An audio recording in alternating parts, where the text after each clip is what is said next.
Hey everybody, KC here. So today we have a conversation with Dr. Russell Zwanka. And Russell is the director of the food marketing program and professor of category management and food marketing at Western Michigan University. I've known him for a long, long time. And I've guest lectured at a number of the programs that he's been at before. And we're talking because he's out with a new book. And it's called The Store Walk, A Walk Through a Grocery Store in Today's Environment. And this is his 25th book, which makes me feel incredibly like an underachiever. And this is the third book he's done in his career about store walks. And when I read this book, my first reaction was, this would be a perfect book for retailers to give to employees, especially young employees, when they come to work for them. Because it explains the store in a way that I think makes an awful lot of sense, puts a lot of it into context, explains the rationale behind certain decisions, and basically gives especially young employees something they need to know about a store where they happen to be working.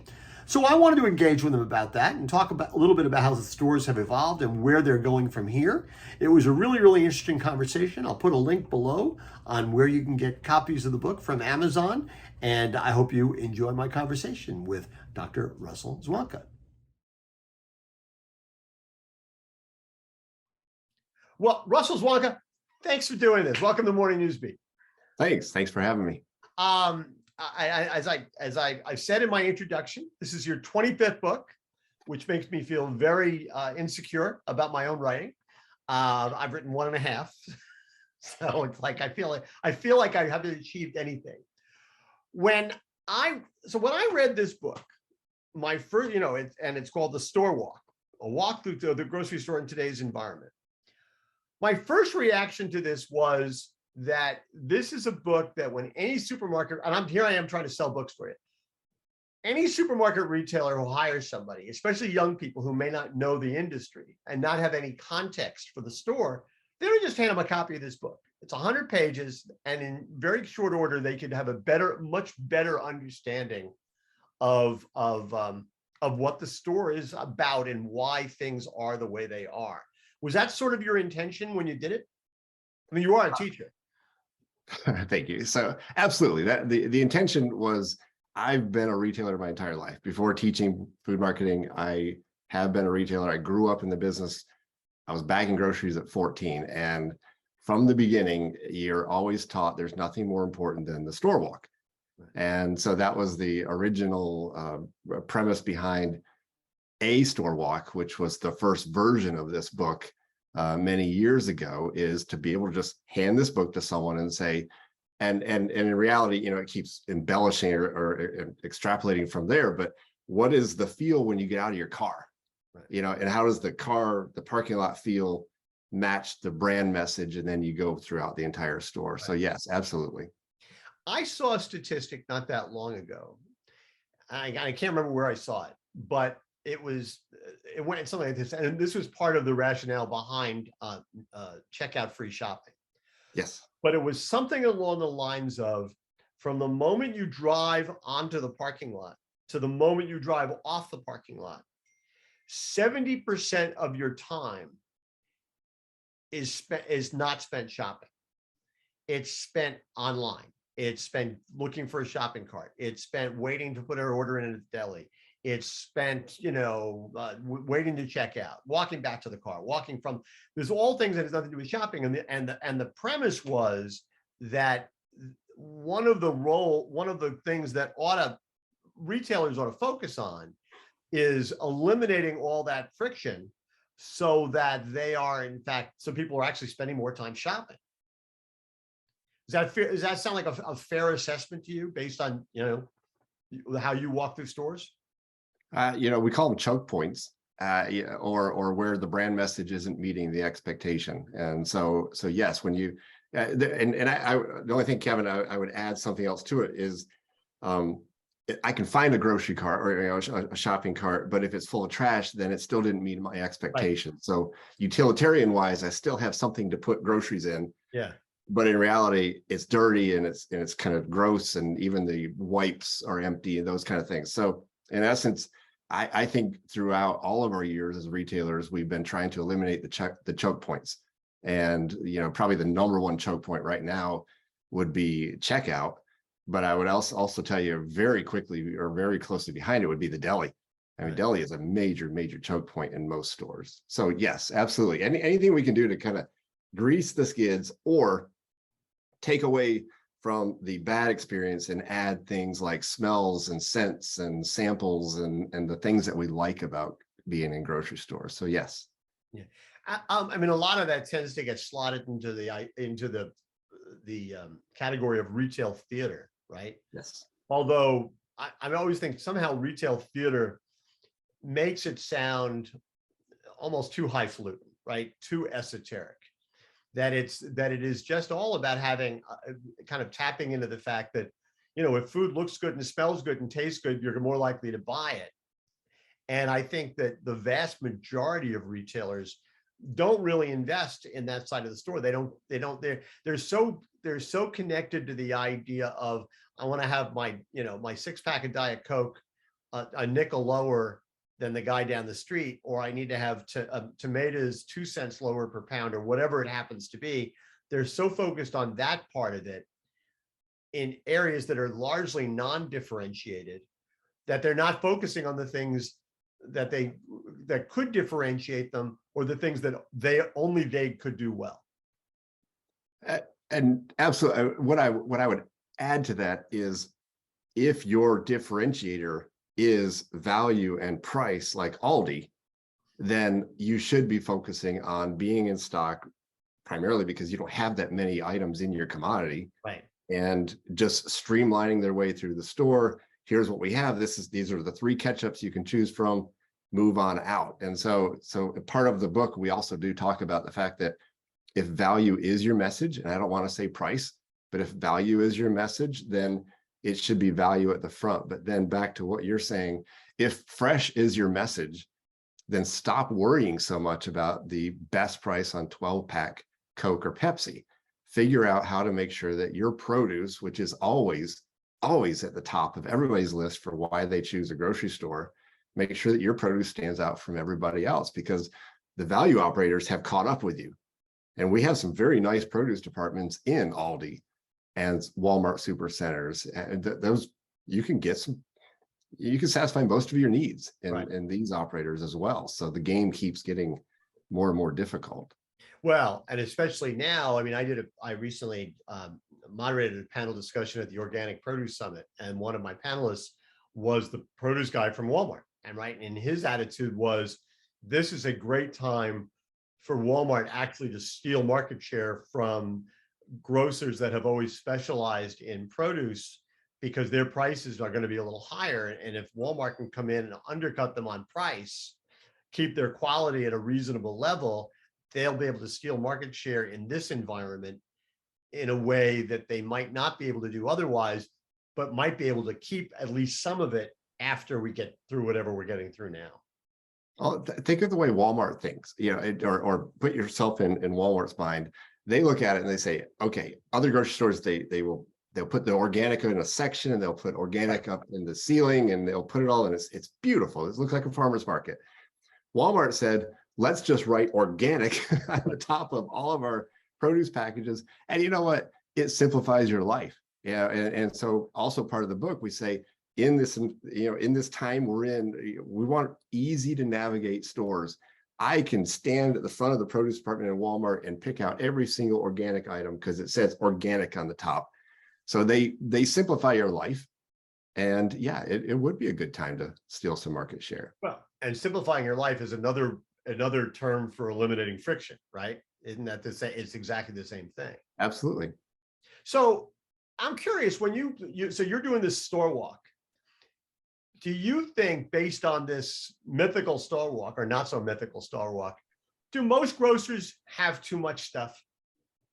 And especially too much stuff that doesn't differentiate them?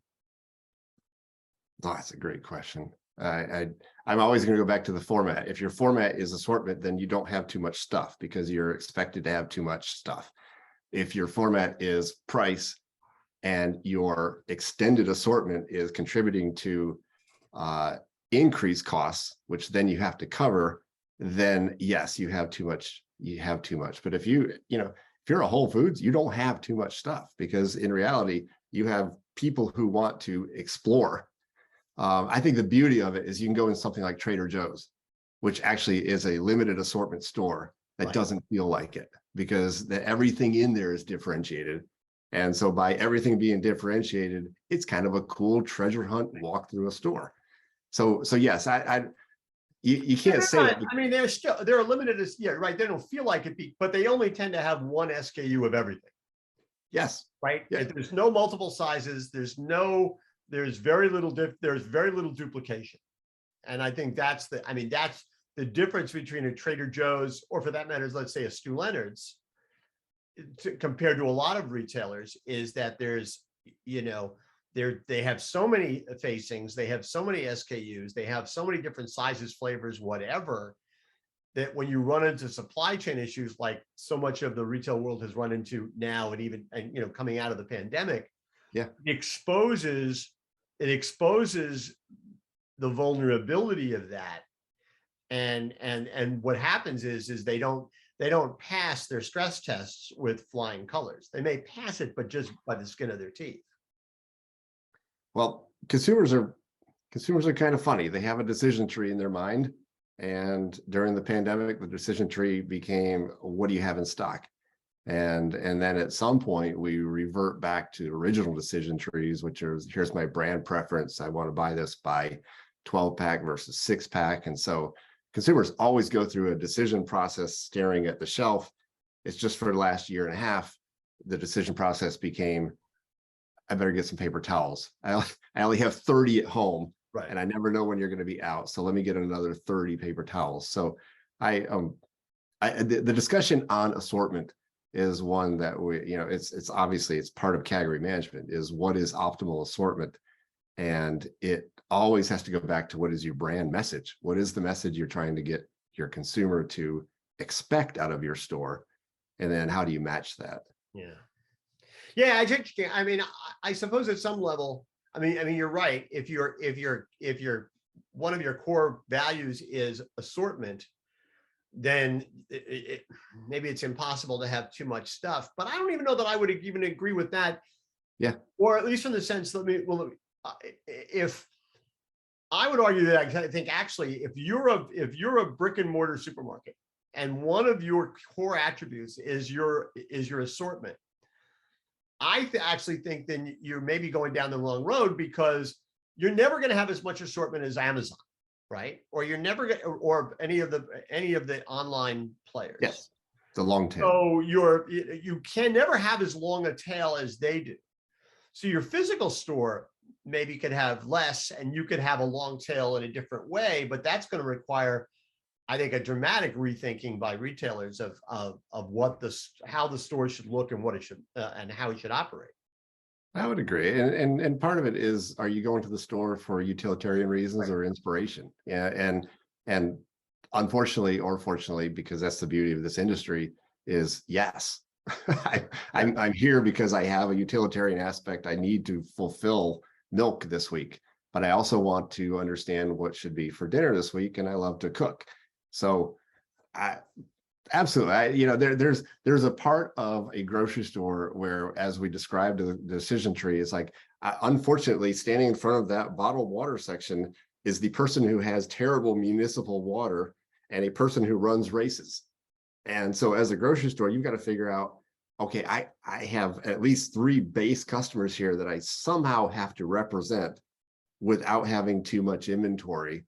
But yeah, I'd hate to get stuck on too much inventory. I think most of the time inventory works itself out. And you look at it, it's dead, you get out of it and you move on to something else. Inventory that is too much assortment in a category that's trending down is a bad thing. Right. And we saw that in baking. Baking had been trending down for 5 to 6 years until pandemic. And then it went the other way. And it was way to rush all this assortment back in. And now it's leveling.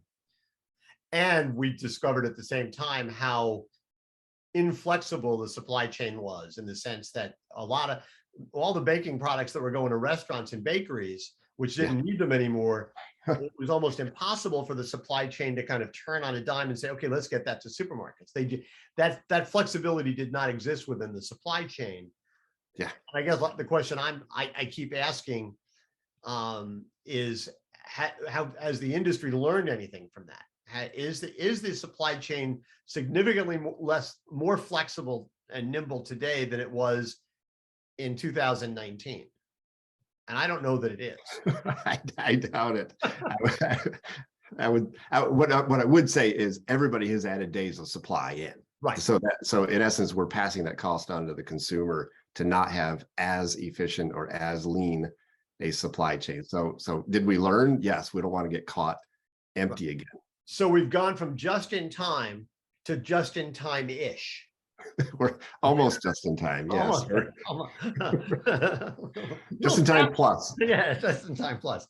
So it's interesting in reading the book. One of my reactions to it is, for somebody who's been doing this as long as you've been doing it, and you've been doing this a long time, even though you're a lot younger than I am, I was impressed by, you still have a sort of a sense of wonder. It comes through in the book about the store. I mean, you're still really impressed with with the core business model of the supermarket. Am I overreacting to that? Oh, absolutely not. And now remember, I am a professor, so part of my job is to get the next generation interested and enthused and passionate about this industry. But I don't think any of us are not passionate about this industry. If you're in this industry and have lasted, I hate to say as long as I have, but as long as my cohort has that I grew up with, we love this industry. As much as there are days where you're thinking, oh my gosh, why did I do this? Right. I think being able to, and this is part of what we want to bring out in students, is to understand that somehow 70 to 80,000 items landed in this store. And even if you don't speak the language, you can walk around the store and probably figure out where black pepper is. Right. And that's pretty amazing. And on the way, you have all of these impulse items, all of these expandable consumable items that are just jumping off the shelf. And that's really, if you think about the cover of the book, it's a Wegmans in Pennsylvania. Wegmans is a great example of just walk around and be amazed at this industry. And this is, I think the stores still feel like farmers markets. So yes, I think stores are a great place to just walk around and be impressed. Right. Do you think, and this maybe speaks to some of the conversations I would hope that you're having with your students, or at least that they're bringing up to you, is, do you think that 5 years from now, it'll be time if you were to write another walk around the store? Yeah. Will the stores be significantly different than they are today? Well, I shouldn't say, because there's so much real estate out there, that's not going to happen. Yeah. Well, will you find stores that are on the cutting edge that have sort of redefined the experience in any kind of meaningful way? Oh, look at what Dom's is doing in Chicago. I would look at it this way. If you have a 100,000 square foot store, 75,000 square foot store, and you have all these commodities and you're looking down at them, the non-foods will shrink before the foods, because the non-foods can be easily replaced on Amazon. And I hate to say easy, because a lot of people work very hard on their limited time only and a scarcity. But in reality, if I want a shirt, I can go to Amazon and get it pretty quickly. I think you'll also be shrinking the things that people are a little embarrassed to buy. So you think, if you always think from the consumer first and back into your store, you're going to say, who wants to buy Depends, and risk a price check. It's like, price check on checkout 8, how much are the Depends? And so the things that you don't want to have people noticing, and alcohol's, totally a different story, because nobody cares you just want to drink and nobody cares. But something like Depends or prophylactics or things like that, those are better coming in a brown box at your front at your front porch. So I think those will shrink first. And then if you want to take the ones that still have category killers like pet stores, then those might have to shrink, because why carry all these massive bags of dog food if in reality you don't really need that many. But then back to what you're saying, there's still a kind of a culinary blend of ready to eat, ready to cook, or even not ready to cook. And some of these groceries, especially, it's just easier. I don't want to say easier. It's probably, you have more customers open to it if you're in a city. If you're in a city, you tend to have people looking for dinner every single day, and because they had to walk home, so they don't even have a car to put things in the trunk. So that's probably a better place. I'd see that first before you head out into rural. Yeah. Yeah. I mean, I keep wondering to myself, and you're right, the stuff that, whether it's Depends or prophylactics or whatever it happens to be, but I also wonder, so those are the items that people might be embarrassed to buy in store. Although we live in a society without shame, so I'm not even sure I agree with that. But I'll go. Let's accept that on as face value. But what about the products where it doesn't matter? In other words, right? There is no practical difference between buying an Oreo online or buying Oreos in the store. And there's no difference in the Oreos if you buy them at store A, B, C, D, or E, right? None. They're the exact same product.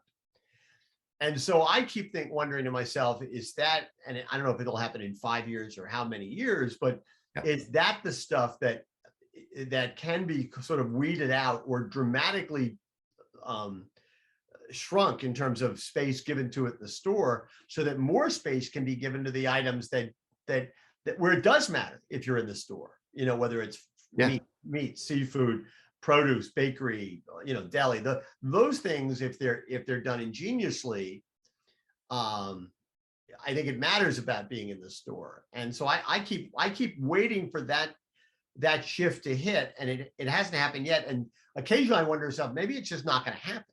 But it would seem to make so much sense, especially for people the age of, you have kids, I have kids. They grew up they don't remember a world without Amazon.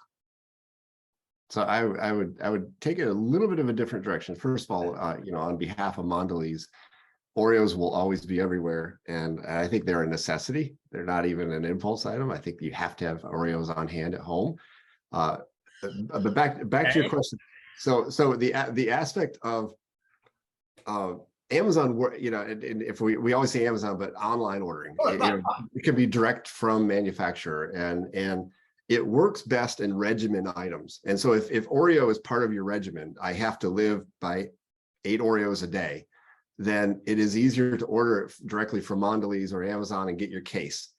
And we're finding this, a good example would be pure protein, protein bars, protein liquid forms of protein, those kind of things that are set up to be meal replacements. We find a ton of those are moving over into subscription models direct from the manufacturer. And so as a retailer, you need to be cognizant of the things that people use every single day. And now you can make a list. It's coffee, it's tea, it's those kind of items that you're the most worried about. Well, Tom Furphy's business, one of his businesses is with Plenty, right? Which is subscribe and save for everybody else, which is going to allow retailers to do the same thing that Amazon does, and all that stuff. If you need your 8 Oreo fix a day, you can have that on. So I know I'm going to need a package of Oreos every 2 weeks. Boom, it comes. You don't even have to think about it. Yeah, which is good for the consumer. It also is great for the retailer, and by the way, great for Mondelez, because it's locked that in, right? And that sale is not going to go anyplace else. And I'm not suddenly decide, oh, maybe I'm going to try Chips Ahoy or something, right? You're caught. You're in that kind of that cycle. Yes. Good. But I don't think the rest of it. I think people, once again, back to the passion of walking around a store. I think people like to go to stores. They like to go. They hate checkouts and they hate waiting, but they love to just go to a store and look and see what's new. And that is almost impossible to replicate online, because online is people who bought this buy this. Would you like to buy this? If you bought Oreos, people buy shelf-stable milk those kind of things. But in a store, you're just walking around and you have the colors and you have Lady Gaga Oreos to go next to the spring Oreos, to go next to the regular Oreos, to the thins, to the doubles, to the triples, and you can just make a decision. And so Yeah. I think stores might be a little less non-foods focused, but food itself, food's fun. Yeah. It's a great industry just to be fun. So last question, when you were putting the book together, and and you've written 2 other books about walking through the store, was there something that surprised you? Then when you came to it, you said, okay, that's a change since the last time I did this, or that's something I didn't expect? And I give you 2 answers on that one. One is in the post-pandemic store walk, I was warning against the fact that we had so many mandates and so many rules coming in that we were putting barriers up between us and our customers. And I think that should go away. And I think one of the examples, if you get anything out of this discussion, and I don't know if anybody even writes notes, nobody writes them in class anyway. But so if you take the plexiglass down, it is in reality, watch customers interact with that plexiglass, and they'll say, I don't know what you said. And they look around and you end up with a conversation to the side of the plexiglass. So in essence, you built a barrier, and unless you're trying to keep people from snatching out of your cash drawer, maybe remove that. And so it's the same idea we always say about turning your slicers. Make sure you slice facing the customer as opposed to always having your back to the customer. But just, I was shocked that our assortment seems to have caught back up and innovation seems to be catching back up. If you walk a grocery store today and see how many snack packs are, and snack pack is not a new item, but go over there to that section that used to be orange juice. This is orange juice, right? And it used to be cow milk, and now it's like, this is cow milk and this is alternative dairy products. And there are snack products everywhere. They're like little breakfast snack packs all over the place, and they're proliferating, and it's showing that the customer is speaking and wants something quick. So, and I would say the last thing, I predicted in the post-pandemic store walk that salad bars were history. I just could not understand how a salad bar would ever come back. And they seem to be back. If I would have predicted the same thing, and boy, would we have gotten that wrong. I do not understand why. I've looked in all these stores. I thought they were just going to be, stacking beer. You always, a 12-pack of Budweiser, and they're back. And I still don't use them. I can't. I'm a bit of a germaphobe. Yeah, I'm with you. Well, Russell Zwanka, this has been great. The book again is The Store Walk, a walk through the grocery store in today's environment. It's great. Retailers ought to pick it up, and they ought to buy them in mass and give them to all their employees, because I think it does put into context something that maybe people in the industry take for granted, and think that maybe, especially their younger employees, understand more than they do. So thanks so much. Good luck with the book. And in a few weeks, school starts, right? So good luck at Western Michigan. Thank you. Thanks, Kevin. Appreciate it. Take care. See ya. See ya.